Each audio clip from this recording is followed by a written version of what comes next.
Selamat pagi, sahabat bisnis dan profesional, para tribuners yang saya hormati dan saya muliakan.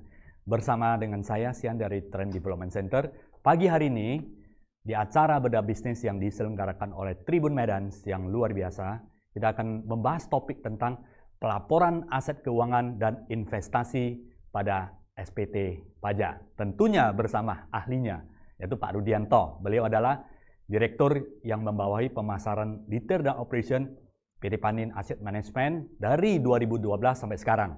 Beliau juga adalah Wakil Ketua 1 Perkumpulan Wakil Manajer Investasi periode 2019 sampai 2022. Dan publikasi buku dari Pak Rudianto juga banyak ya, yang diterbit oleh PT Gramedia.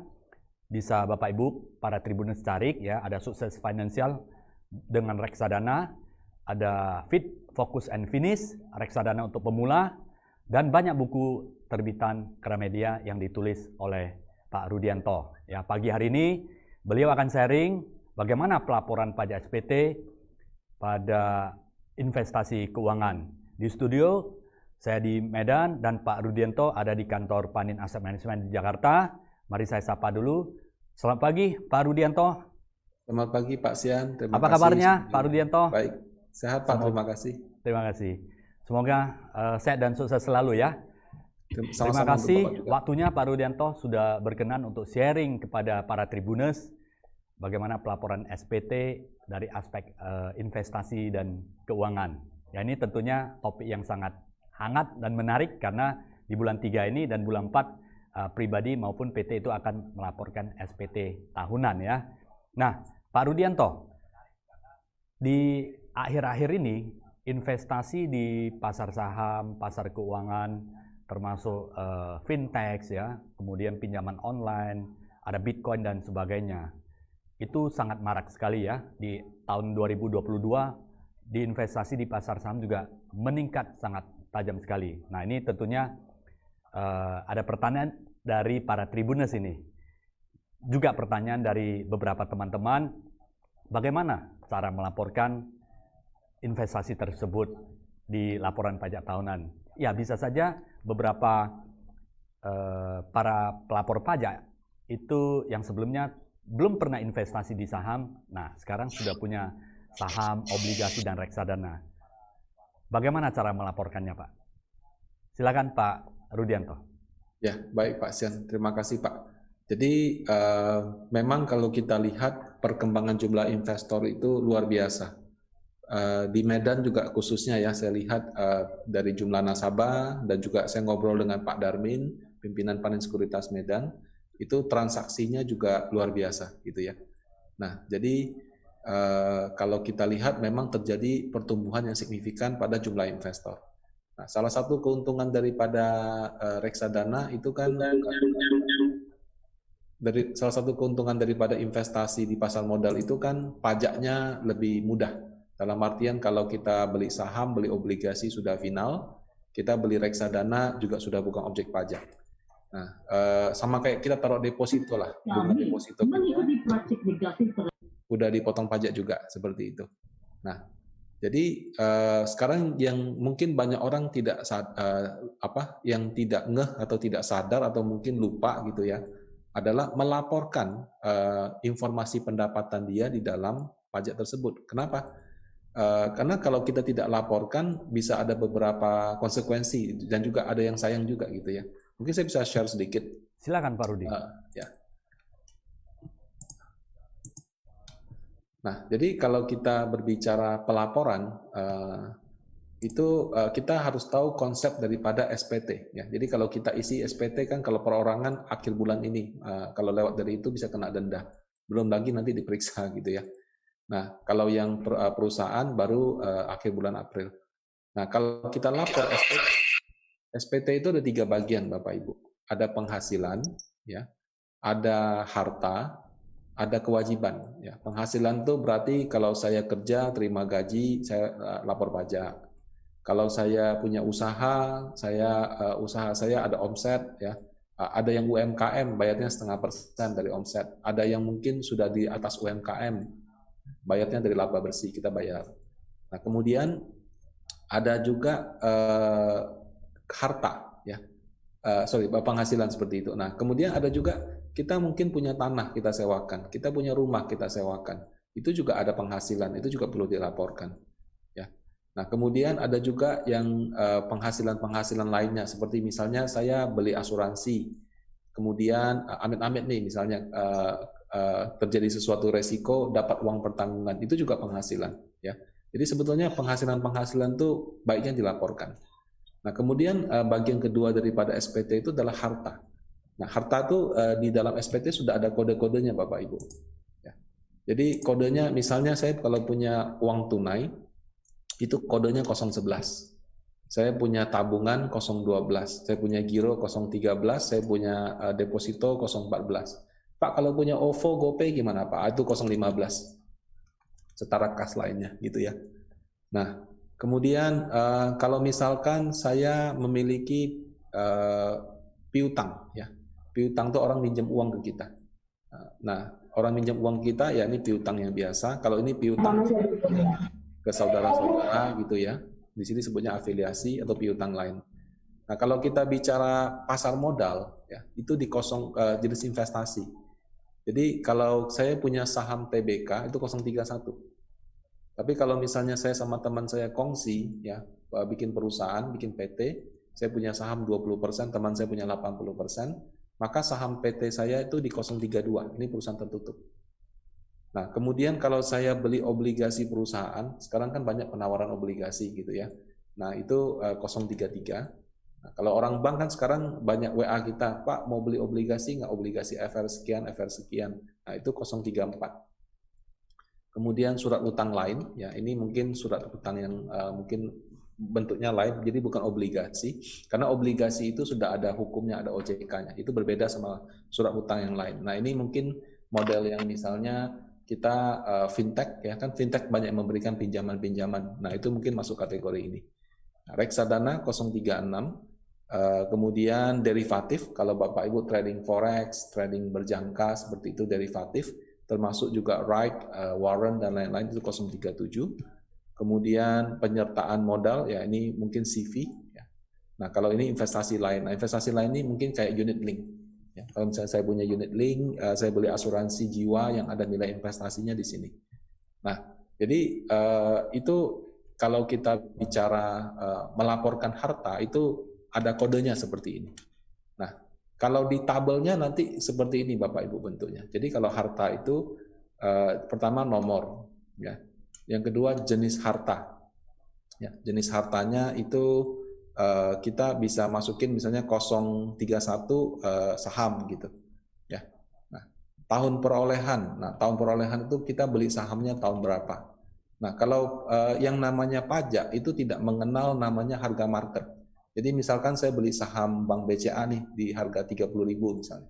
Sekarang senilai 100 juta.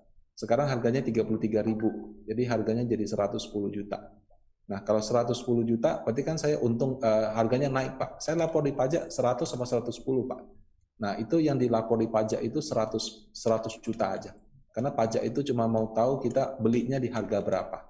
Nah, baru keterangannya misalnya saya beli di Panin Sekuritas, di BCA Sekuritas, di Trimegah Sekuritas. Nah, itu kita isi di sini ya. Kemudian kita isi nomor rekening kita. Kalau saya punya 5 saham gimana Pak? Ditotalin aja. Karena kalau biasanya yang dicek itu per sekuritas tempat Anda berinvestasi. Kalau Anda mau tulis saya punya BBCA, BBRI, Astra, MDKA misalnya, itu mau di keterangan tidak apa-apa. Ya, jadi dalam mengisi SPT itu pertama jenis hartanya, misalnya 031 untuk saham, tahun perolehannya kapan, harga perolehannya sama keterangan. Nah kalau Anda punya harta, berarti Anda mungkin punya penghasilan. Ya. Nah, kalau punya penghasilan gimana Pak? Kalau kayak saham kan saya bisa dapat dividen. Kemudian kalau saya beli, saya jual, saya dapat capital gain Pak. Nah kalau itu lapornya di mana Pak? Nah kalau itu lapornya di bagian penghasilan. Ya. Penghasilan juga ada dibagi yang sifatnya progresif, yang sifatnya tidak objek pajak, sama yang final. Nah kalau saham itu masuk yang kategori final. Kenapa kalau kita beli saham misalnya fee beli 025, fee jual 035 atau mungkin pakai online 0203. Karena ada selisih 0,1 itu adalah pajak final atas penjualan saham. Ya, jadi misalnya saya punya modal 100 juta. Saya beli 100 juta, jual 110 juta. Terus saya pakai 110 juta, beli lagi, jual lagi 150 juta. Berarti kan saya 2 kali beli, 2 kali jual. Jual yang pertama 110, jual yang kedua 150. Nah, saya jumlahkan 110 plus 150, berarti 260. Saya tulis sini 260. Kemudian PPh terhutangnya 0,1% dikali 260 juta, sekitar 260.000. Pak, kalau saya isi di sini saya harus bayar pajak, Pak? Nggak usah, karena sudah dipotong di sekuritas. Jadi Anda bisa ambil bukti dari sekuritas tersebut. Kalau misalnya ditanya pajak, oh ini sudah. Tapi biasanya saham nggak diperiksa. Ya, karena pada saat beli jual kita sudah bayar. Nah, jadi kita isi di sini 260 juta, kemudian di sini 260.000. Kalau isi di sini 260 juta gunanya apa, Pak? Ya, kalau kita melakukan trading saham kan bisa ada untung. Nah, misalnya saya punya penghasilan 1 tahun 100 juta.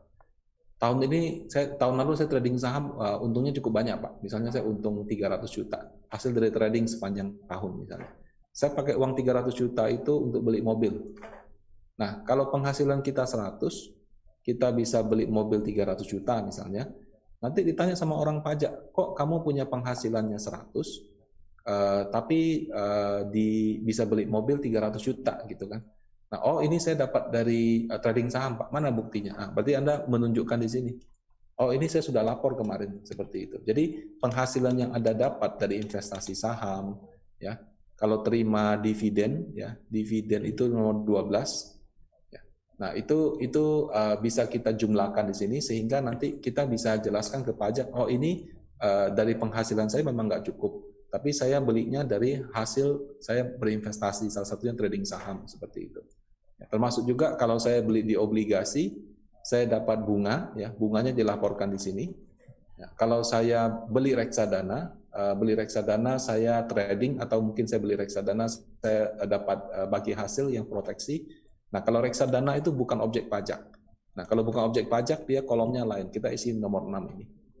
Jadi penghasilan daripada investasi tersebut bisa kita laporkan, dan kalau kita pakai uang tersebut untuk membeli aset, kita bisa jelaskan kepada orang kantor pajak bahwa oh ini saya mendapat ini dari hasil saya melakukan investasi. Jadi seperti itu kurang lebih, Pak Sian. Jadi untuk kita kenapa kita perlu melaporkan dan caranya bagaimana, itu supaya kalau kita kita bisa menjelaskan kita itu beli aset uangnya dari mana. Seperti itu, Pak. Baik, terima kasih Pak Rudianto. Nah, ini menarik ini Pak untuk saham. Kalau rugi bagaimana Pak? Nah, kan, kalau rugi gitu.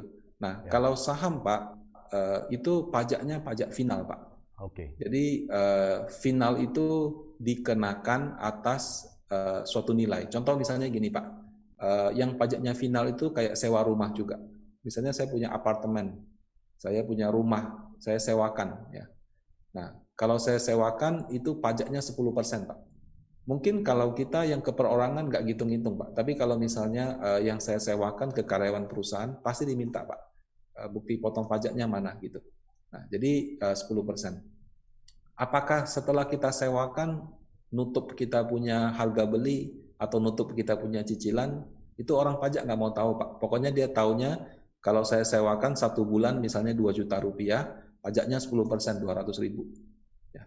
Nah, saham juga sama Pak, jadi dia juga nggak peduli Bapak untung atau rugi, pokoknya dia cuma jumlahkan, misalnya saya beli 10 kali, jual 10 kali, transaksi jualnya dijumlahin semua Pak. Nah, jadi misalnya jual pertama 110 juta, jual kedua 150 juta, jual ketiga saya beli 150, harga sahamnya crash, saya jual 80 juta. Nah, itu ditambahkan aja Pak. Ya, jadi yang dilaporkan dalam saham itu adalah nilai jualnya saja. Kalau yang untung atau rugi itu tidak masuk dalam SPT Pak. Seperti secara itu. Akumulasi ya Pak ya, setiap akumulasi transaksi jual saja gitu. Oke. Dan itu periode berapa lama? Januari sampai 12 atau di pelaporan pajak misalnya katakanlah dalam Maret itu dari Februari ke Maret atau dari Januari ke Desember periodenya biasanya? Ya, kalau untuk yang pelaporan SPT perorangan Pak, 2021 ini kita lapor itu berarti Januari sampai Desember 2020 Pak. Gitu. Kalau yang 2021 ini nanti baru tahun depan lagi 2022. Baik Pak Rudi. Nah, kalau untuk pelaporan pajak tentunya ada data-data ya, ada data-data yang disimpan oleh para investor, ya para investor atau para pebisnis yang memiliki saham, reksadana maupun obligasi. Di setiap transaksi kan ada di email. Apakah bagaimana cara untuk bisa akumulasi secara tahunan?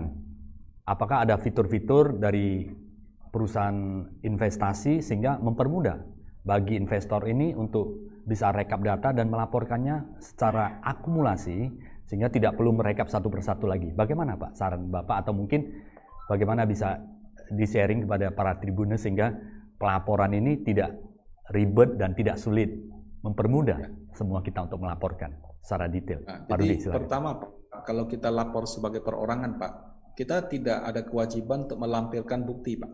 Karena pajak itu sifatnya self-assessment. Jadi kita kita lapor ya menurut kita sendiri. Kalau misalnya menurut pajak tidak cocok, ya baru dia akan periksa. Jadi misalnya kalau kita trading saham kan setiap sore dapat email Pak. Ya, ini kita hari ini buy ini, sell ini, buy ini, sell ini gitu kan. Nah, masa sih Pak saya harus cari 2020 di print semua gitu kan? Enggak usah. Anda nggak perlu lampirkan, nggak apa-apa. Kalau Anda mau print semua, Anda simpan sebagai lampiran. Kalau suatu saat diperiksa, silakan. Ya. Nah, jadi kalau yang sekarang sih saya lihat sudah banyak sekuritas ya yang memberikan fitur untuk mempermudah laporan pajak. Nah, kalau contoh kayak di Panin Sekuritas itu kalau masuk ke websitenya itu ada pilihan laporan pajak. Nah, kalau kita pilih misalnya laporan pajak 2020, nanti dia akan kasih kita rekap transaksi saham selama 2020, Pak. Jadi sudah dihitung, Pak. Kita total beli berapa, total jual berapa, kita punya saldo berapa gitu, Pak. Nah, cukup kita melaporkan angka totalnya saja, dikalikan 0,1% untuk penghasilan. Nah, kemudian modal kita per akhir tahun 2020 juga dilaporkan di bagian harta. Jadi itu ada. Nah, saya sudah lihat sih beberapa sekuritas juga sudah menyediakan jasa semacam itu.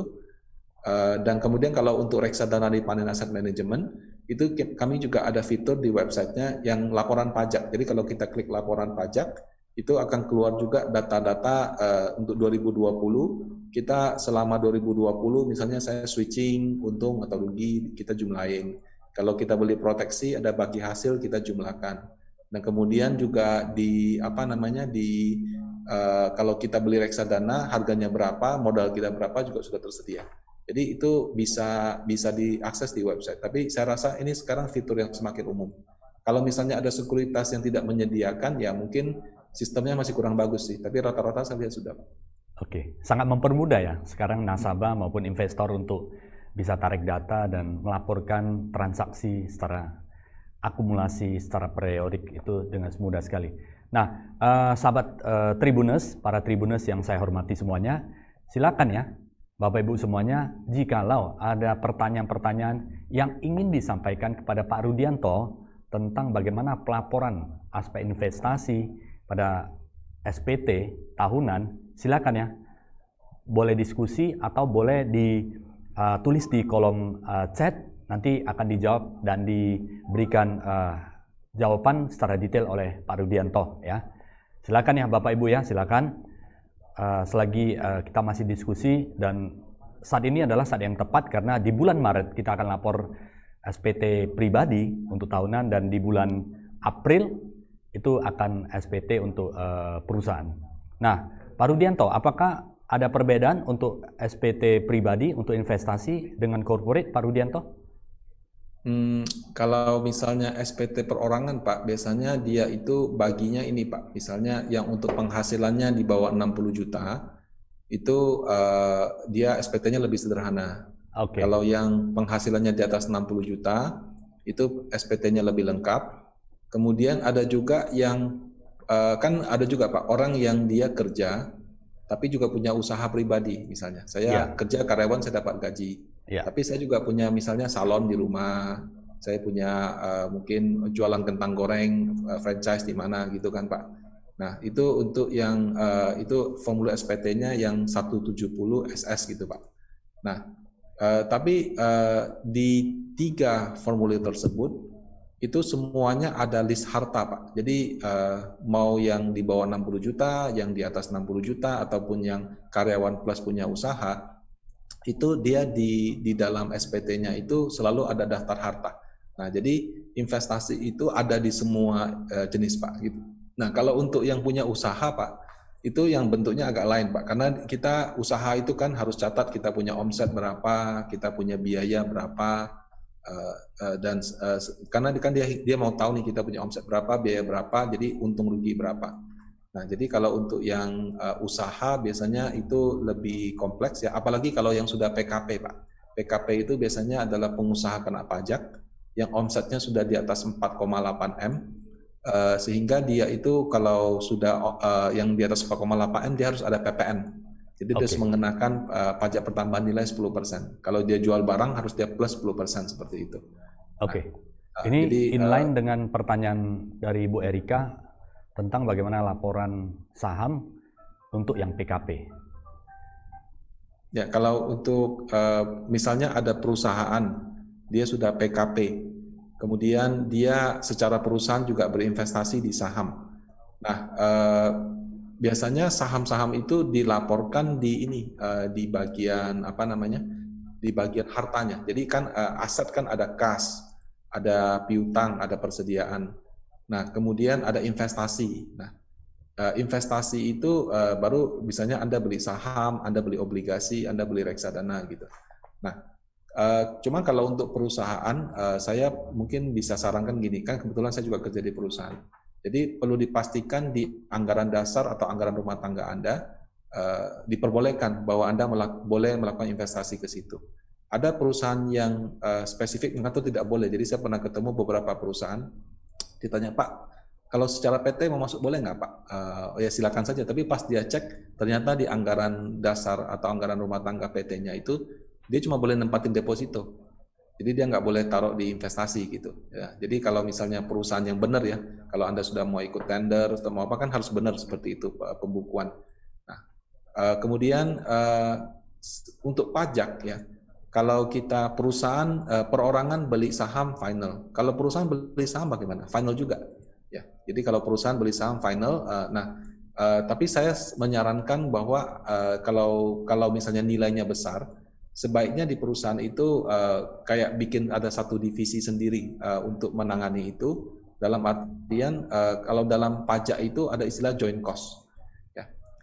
Joint cost itu gini Pak, misalnya saya punya usaha jualan apa gitu atau jasa apa, omsetnya misalnya 1 tahun 5 miliar gitu. Nah kemudian saya juga secara perusahaan trading saham gitu Pak. Nah biaya karyawannya itu kan dia pakai untuk usaha, pakai juga untuk trading saham gitu kan. Nah kalau kita misalnya tidak pisahkan berapa biaya yang untuk usaha, berapa biaya perusahaan untuk yang usaha untuk yang kegiatan trading saham, nanti pada saat hitung-hitungan pajak ya kalau perusahaan sudah PKP itu bisa jadi masalah karena dia bilang oh kalau misalnya pajaknya kena sahamnya kena pajak final, itu biaya yang saya pakai itu nggak bisa semuanya dibiayakan Pak. Jadi mungkin kalau orang yang company lebih ngerti. Jadi kalau perusahaan yang PKP kan bayar pajak dari untung. Untung itu kan pendapatan kurang biaya. Nah kalau biaya itu pendapatan ada yang kena pajak final, ada yang kena pajak progresif. Biayanya nanti dia juga akan pisahkan. Jadi kita tuh perlu membuat pembukuan yang baik sehingga biaya untuk divisi investasi itu bisa kita jelaskan. Oh kalau untuk orang investasi cuma gajinya untuk 2 orang aja. Kalau untuk usaha gajinya yang 300 orangnya gitu. Supaya nanti kalau pada saat Anda hitung-hitungan biaya dengan orang pajak itu lebih jelas. Ya, mungkin ini saran saya. Kalau di daerah saya kurang tahu, di Jakarta ada beberapa perusahaan bermasalah karena itu. Oke, baik Pak Rudianto. Yang pertama adalah harus ada tertera di ADART ya untuk perseroan terbatas bahwa kalau ingin investasi di pasar saham tentunya ada ADART yang mencantumkan hal ini diizinkan ya, karena itu Betul. menyangkut kepada regulasi atau ADART sebuah perusahaan terbatas. Nah ini lanjutan saya pertanyaan dari Bu Erika dari Facebook itu PKP tadi dia adalah perusahaan perorangan Pak, bagaimana Pak? Dia bukan PT, mungkin lebih personal. Bagaimana pencatatannya? Karena menjual kemudian dapat untung, ada dapat keuntungan dari sana, dari keuntungan dari perusahaan ini bisa juga diinvestasi ke saham. Bagaimana pencatatannya, Pak? Oh, kalau perorangan lebih gampang sih, Pak. Karena kalau perorangan kan kalau tapi PKP ya, Pak ya? Hah? Artinya dia perusahaan perorangan, PKP. Kalau pengusaha kena pajak sih, kalau sepengetahuan saya, Pak, rata-rata sudah PT sih, Pak. Jadi kalau perorangan, saya mungkin baru tahu, Pak. Mungkin kalau dia CV atau apa kali. Tapi mungkin maksudnya PT tapi punya dia sendiri gitu, Pak. Dia sendiri yang punya, atau dia sama suaminya atau istrinya gitu kan. Nah, jadi intinya sih gini, kalau misalnya atas nama perusahaan ataupun atas nama perorangan, kita mau beli saham, beli obligasi, beli reksadana, pelakuan pajaknya sama. Jadi kalau saya beli reksadana bukan objek pajak, perusahaan beli reksadana juga bukan objek pajak. Kalau saya perorangan beli saham, pajaknya final 0,1%, perusahaan juga sama. Nah, cuma kalau Anda sebagai perusahaan, ya tadi itu, kita perlu buat pembukuan yang baik gitu. Nah, tapi kalau Anda perorangan ya nggak lebih gampang sih, seperti itu aja sih. Jadi itu pajaknya pada dasarnya sama, Pak. Oke, artinya ada pembukuan yang baik, dipisahkan antara biaya-biaya yang ditimbulkan karena operasional perusahaan dengan biaya-biaya ataupun modal untuk investasi saham yang dilakukan oleh perusahaan ya Pak ya? Betul, ya. Jadi perlu, kalau misalnya saya perusahaan, saya punya karyawan 50 orang, yang menanganin usaha 48, yang menanganin investasi 2 orang. Nah itu biayanya kita pisahkan, supaya nanti kalau diperiksa pajak, kalau kita memisahkan biaya dengan jelas ini, kalau enggak nanti biaya yang 48 orang itu dia bilang juga itu masuk ke saham, jadi itu nggak bisa dibiayakan gitu. Ya. Nggak semua seperti itu, tapi ada baiknya kita melakukan pembukuan dengan baik. Oke, Pak, ini ada pertanyaan lagi dari Pak Rocky Januar, Pak, untuk Pak Rudianto dari Facebook. Kalau kita investasi saham lewat aplikasi apa kita harus lapor ke pihak pajak? Apakah setiap investasi harus lapor pajak? Bagaimana, Pak? Ya. Misalnya belum terjual lah, masih dalam proses beli mungkin ya, atau sudah di aplikasi mana saja? Ya. Kalau kita kalau kita berinvestasi, Pak, atau berinvestasi atau tidak, Pak, selama kita punya penghasilan dan di atas PTKP, Pak, ya, itu kita punya kewajiban untuk lapor pajak. Ya. Bahkan pensiunan saja. Kan ada yang bilang, Pak, kalau saya sudah pensiun harus lapor pajak nggak? Kalau Anda pensiun, penghasilan Anda di bawah 60 juta kalau nggak salah, itu tidak perlu lapor. Nah, tapi kalau kita sudah pensiun, kita punya tanah, kita punya kebun sawit, kita punya rumah di mana-mana dapat sewa, itu harus lapor pajak juga gitu.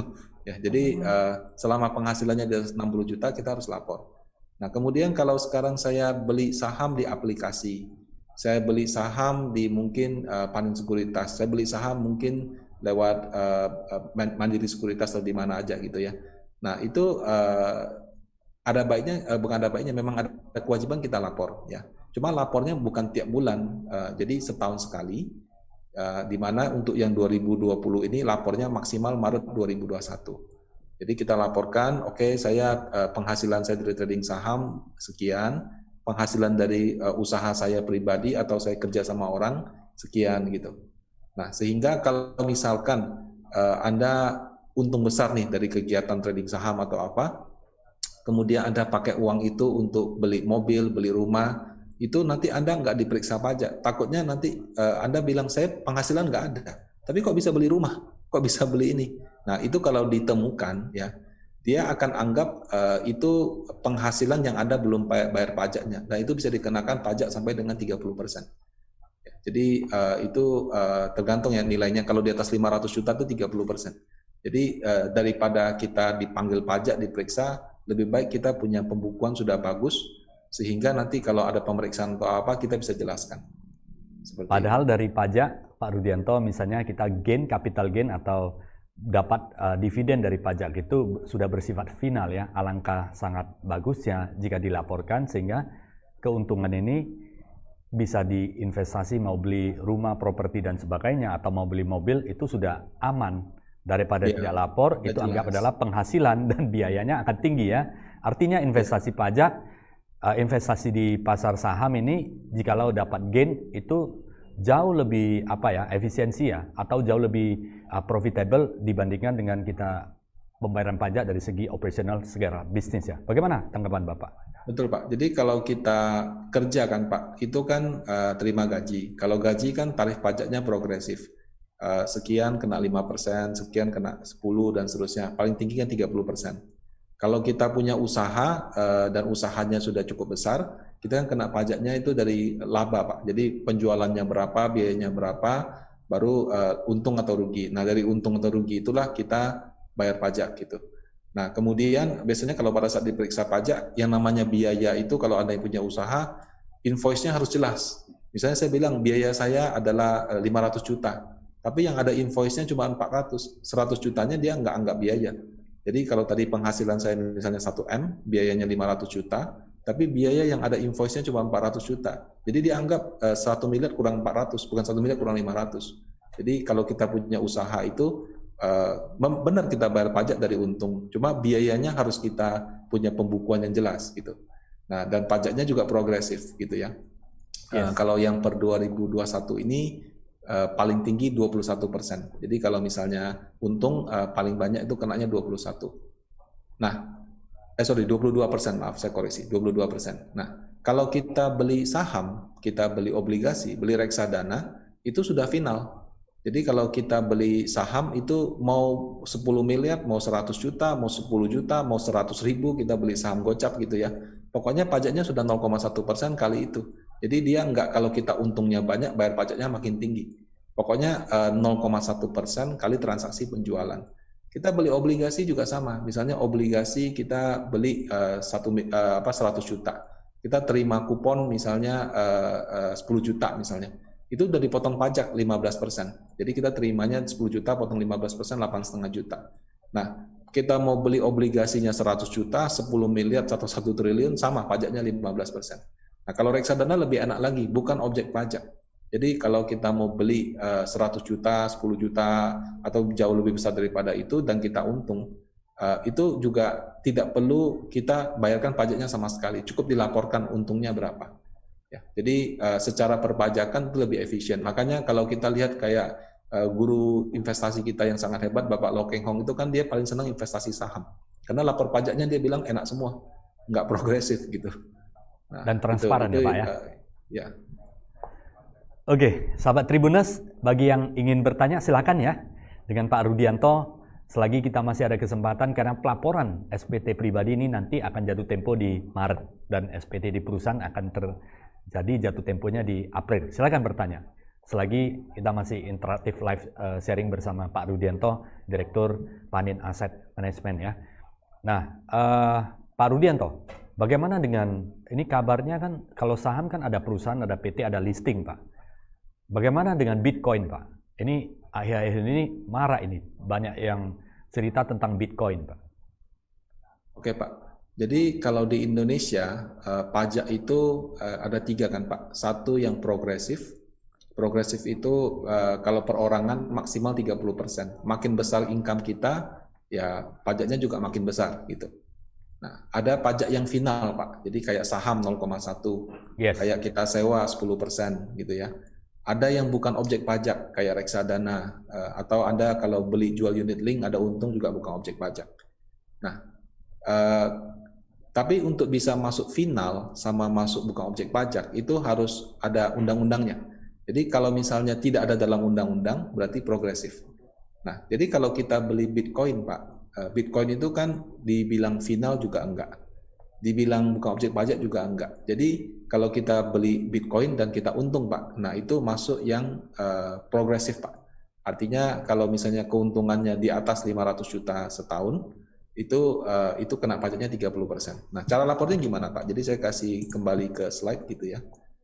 Nah, jadi kalau penghasilan itu Pak, kalau kita, Bitcoin sebagai harta dulu ya Pak ya. Sebagai harta, kalau kita lihat dia kan bukan saham. bukan saham TBK, bukan saham tertutup, bukan obligasi perusahaan pemerintah, bukan surat utang lain, bukan reksadana, bukan derivatif. Ini berarti kategorinya 039, investasi lainnya. Oke. Nah, kemudian kalau saya misalnya Pak, saya kemarin beli Bitcoin cuan gede Pak, saya belinya misalnya di harga berapa, sempat naik sekian ratus juta gitu. Nah, keuntungan itu Pak, kita lapor di mana Pak? Nah, jadi di SPT yang bagian kena pajak progresif itu ada bunga. Bunga ini maksudnya bukan bunga bank, juga bukan bunga obligasi. Ini bunga kayak saya misalnya saya pinjam uang sama Pak Sian, Pak pinjam 100 juta Pak. Nanti saya balikin 110 juta. Berarti kan Bapak dapat bunga 10 juta. Nah, 10 juta bunga yang saya pinjam ke Bapak itu masuk sini, Pak. Nah, karena saya minjamnya pribadi, Pak, bunganya itu kena pajak progresif, Pak. Nah, ini royalti, sewa, penghargaan. Nah, kalau yang saya beli Bitcoin dan jual, Pak, berarti nomor 5 ini, Pak. Keuntungan dari penjualan atau pengalihan harta. Ya. Jadi kalau kita isi di sini, misalnya saya untung dari Bitcoin 100 juta. Nah, nanti ini dijumlahkan, ya. Nanti dimasukin ke penghasilan neto dalam negeri lainnya. Ya, jadi nanti penghasilan dari pekerjaan plus penghasilan dari ya ini dari bunga, royalti, sewa ini seterusnya dijumlahkan. Nanti baru dikenakan pajak progresif, Pak. Gitu. Jadi kalau menurut saya ya Bitcoin itu sebagai harta dilaporkan sebagai 039 investasi lainnya.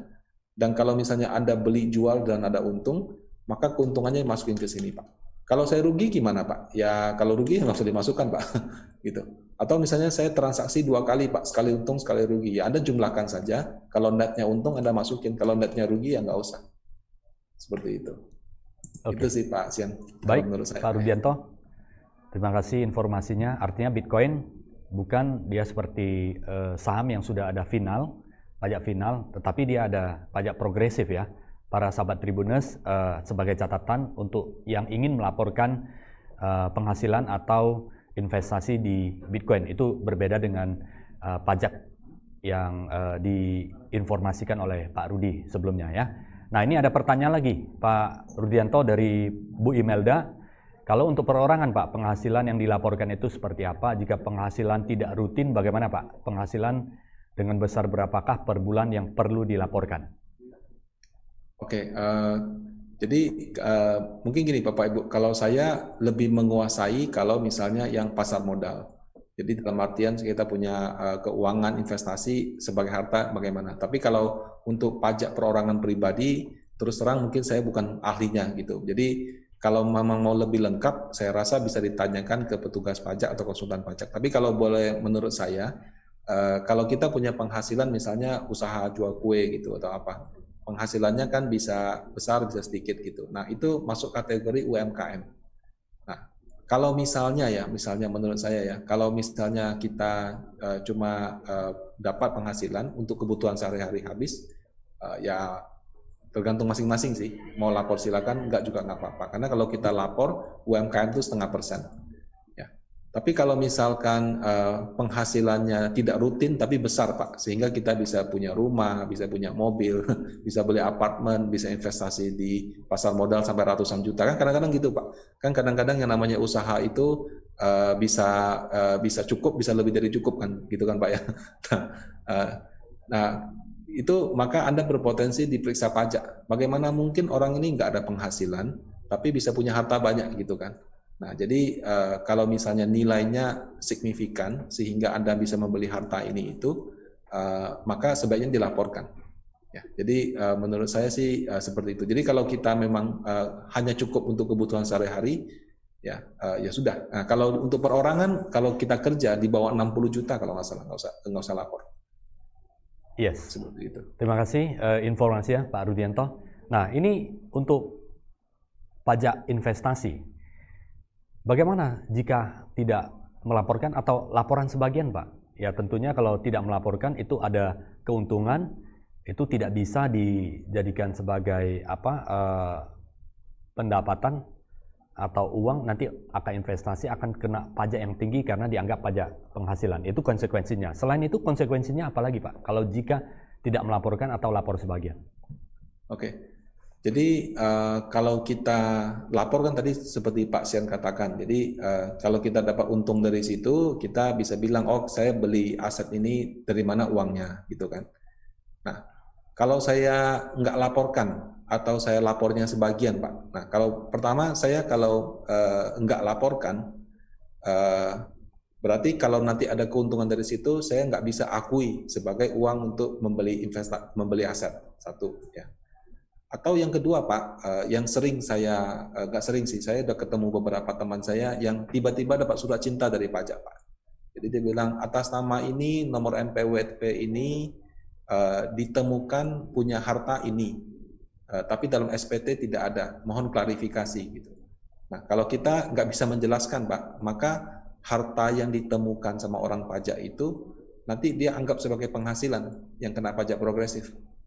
Nah, jadi itu sering kejadian Pak. Jadi ketemunya di mana Pak? Kebanyakan rata-rata ketemunya di mobil, kemudian di properti, di rumah atau apartemen, sama ketemunya di PT ya. Jadi kalau misalnya kadang-kadang kita kongsi sama teman bikin PT gitu kan. Kita nggak laporin, itu ketemu.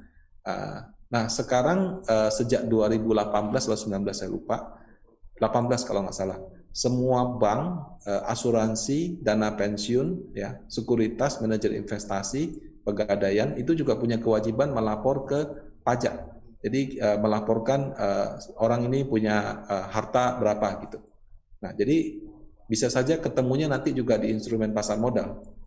Nah, jadi kalau itu ditemukan dan tidak ada dalam SPT kita, itu bisa dianggap sebagai penghasilan sehingga kita harus membayar gitu atas penghasilan yang ditemukan tersebut gitu. Jadi itu konsekuensi kalau kita tidak lapor. Nah, tapi lapor juga menurut saya Bapak Ibu harus wajar ya. Jadi jangan mentang-mentang lapor gitu ya. Saya punya harta misalnya banyak nih sekian ratus juta atau sekian miliar gitu.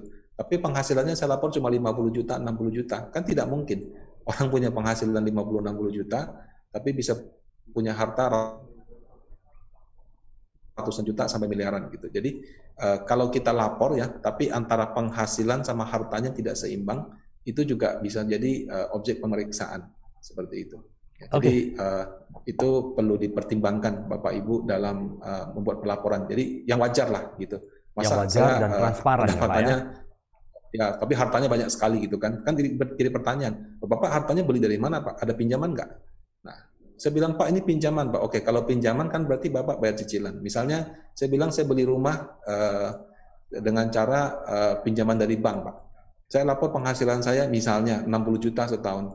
Tapi cicilan ke banknya aja 1 bulan 5 juta Pak. Nggak mungkin kan saya gajinya habis cuma untuk bayar cicilan kan. Berarti kan Bapak ada penghasilan lain yang belum dilaporkan. Nah, jadi menurut saya seperti itu. Ya, kalau misalnya aset kita nggak banyak sih biasanya nggak jadi masalah. Tapi kalau asetnya sudah besar, itu kadang-kadang bisa jadi masalah seperti itu. Baik Pak Rudi, nah ini sangat menarik. Belakangan ini kan lagi banyak dibicarakan tentang Omnibus Law dan tentunya turunannya terhadap peraturan dari Menteri Keuangan tentang dividen dan investasi di pasar saham dan pasar keuangan. Bagaimana nih Pak? Ya, jadi Omnibus Law atau Undang-Undang Cipta Kerja itu bagus sekali Pak. Itu menurut saya ya peraturan yang sangat bagus, sangat dibutuhkan oleh Indonesia saat ini, di mana ekonomi lagi susah. Kalau orang bangun usaha gampang kan bisa menyerap tenaga kerja, kemudian bisa membuat ekonomi berputar gitu. Apalagi sekarang vaksin sudah jalan gitu ya. Nah, di dalam Undang-Undang Omnibus Law itu atau Cipta Kerja itu ada beberapa pasal yang menurut saya sangat bagus, yaitu tentang pajak dividen, Pak. Jadi sejak berlaku tahun lalu, dia isinya seperti ini. Kalau kita berinvestasi di perusahaan TBK atau di perusahaan, kemudian perusahaan tersebut membagikan dividen, maka dividennya bukan objek pajak. Jadi dulu kita misalnya beli saham Bank BRI, Bank BRI-nya bagi dividen misalnya 10 juta rupiah misalnya. Nah 10 juta rupiah itu akan dipotong 10%. Nah berdasarkan peraturan terbaru Cipta Kerja, 10%-nya ditiadakan, Pak. Jadi menjadi 0%. Nah, tapi dia kasih perbedaan. Kalau kita perusahaan, jadi saya beli Bank BRI pakai nama PT atau CV, langsung 0%. Tapi kalau saya beli saham Bank BRI, pakai nama pribadi, ya, pakai nama perorangan, Rudi misalnya, atau Pak Sian beli gitu. Nah itu dia ada syaratnya, Pak. Syaratnya adalah harus direinvestasikan. Cuma yang reinvestasikan baru jadi sekarang peraturannya, yaitu peraturan Menteri Keuangan yang tadi Bapak Sian sebut. Nah jadi disebutkan kalau perorangan ya beli saham, sahamnya bagi dividen, pajaknya jadi 0% dengan catatan satu, direinvestasikan selama 3 tahun di Indonesia. Ya, jadi itu nggak bisa harus direinvestasikan di Indonesia. Terus dua, itu reinvestasinya boleh kemana? Boleh ke pasar modal. Jadi kita beli saham boleh, beli obligasi boleh, beli reksadana boleh, taruh deposito boleh, beli pokoknya instrumen pasar modal lah di bawah OJK. Ya, bisa juga ke sektor real, Pak. Jadi misalnya saya tambah modal ke perusahaan, saya bangun infrastruktur, atau saya bahkan beli emas batangan juga boleh, Pak. Ya, jadi kalau untuk perorangan, ya itu mulai peraturan pelaksananya baru keluar itu per 1 Maret kemarin. Jadi kalau setelah 1 Maret kita beli saham, sahamnya bagi dividen, itu dividennya jadi 0%. Ya, cuma memang ada syaratnya bahwa dividennya Anda terima tersebut harus Anda reinvestasikan selama 3 tahun di Indonesia. Kalau yang luar negeri juga bagus, Pak. Kan banyak orang Indonesia, orang kaya, Pak. Mungkin termasuk di Medan juga. Punya PT di Malaysia, punya PT di Singapura, mungkin lebih jauh lagi ke Hong Kong, British Virgin Island, seperti itu, yang kaya-kaya, Pak. Nah, kalau dulu waktu tax amnesty, itu kan dia kasih pilihan. Bapak deklarasi atau Bapak repatriasi. Kalau deklarasi, oke, saya declare saya di Singapura punya PT, bayarnya sekian persen. Tapi kalau saya bersedia tarik kembali uang saya di Singapura itu masuk ke Indonesia, itu bayarnya lebih murah gitu kan, Pak, itu tax amnesty. Nah, kalau yang peraturan Menteri Keuangan ini dia bilang gini, usaha Bapak di luar negeri, ya, itu kalau nanti untung dan bagi dividen, kalau sebelum ini kan kena pajaknya progresif karena pendapatan luar negeri. Tapi kalau misalnya dia punya dividen, saya tarik ke Indonesia dan saya reinvestasikan selama 3 tahun, itu juga pajaknya 0%. Nah, jadi itu bagus, Pak. Itu akan membuat orang-orang Indonesia yang punya usaha di luar negeri, itu dia nggak usah tarik pokoknya, Pak. Keuntungannya aja dia bawa masuk ke sini. Karena kalau dia mau tarik pokoknya susah juga. Belum tentu kan usaha di sana kan juga bisa aja maju. Jadi dia cuma ambil keuntungannya ditarik masuk ke Indonesia. Nah, jadi itu peraturan turunan dari Undang-Undang Omnibus Law yang menurut saya sangat bagus. Ya, dan sudah berlaku mulai 1 Maret kemarin. Ya, silakan ya para Tribuners ya, yang ingin melaporkan pajak untuk perusahaan maupun secara perseorangan, Omnibus Law ini sangat bermanfaat dan untuk menumbuh kembangkan iklim investasi dan bisnis di Indonesia ya. Jadi Bapak Ibu yang sebelumnya dari penjelasan Pak Rudi bahwa dari pajak dividen ada dikenakan 10%, sekarang menjadi ditiadakan. Namun harus diinvestasikan kembali ya. Artinya ini merupakan syarat yang harus dipenuhi untuk mendapatkan 0% untuk pajak dividen. Terima kasih Pak Rudi penjelasannya. Jadi bisa dikatakan bahwa investasi saat ini akan tumbuh pesat ke depannya karena sangat didukung oleh pemerintah dalam hal untuk keringanan pajak dari terutama pajak dividen. Nah, Pak Rudianto, sebagai kesimpulan Pak Rudianto, tidak terasa perbincangan kita sudah hampir 1 jam dan semoga apa yang dibicarakan Pak Rudianto ini bermanfaat dan memberikan informasi yang sangat penting bagi Bapak Ibu semuanya untuk pelaporan pajak SPT khususnya terhadap investasi dan keuangan. Pak Rudianto sebagai penutup, kesimpulan dan saran-saran Bapak untuk para Tribuners. Silakan Pak. Jadi tahun lalu memang kondisi ekonomi tidak mudah ya. Tapi untungnya kalau kita ada investasi di pasar modal dan kalau kita masuknya pada saat lagi rendah-rendahnya kemarin, kita mungkin bisa mendapatkan keuntungan yang signifikan. Nah, tahun ini ekonomi semakin membaik karena vaksinasi sudah berjalan.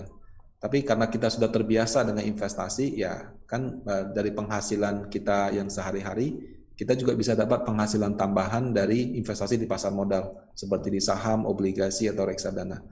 Nah, jadi menurut saya investasi di pasar modal itu ya mungkin tidak hanya pada saat tahun lalu saja, tapi tahun-tahun ini dan tahun mendatang juga kita bisa teruskan. Nah, dengan memiliki investasi, berarti kan kita memiliki harta-harta dalam bentuk pasar modal keuangan gitu ya. Nah, itu juga penting dilaporkan dalam SPT pajak. Kenapa? Karena kalau kita laporkan, kita itu bisa jelaskan bahwa kita membeli aset, sumber uangnya dari mana.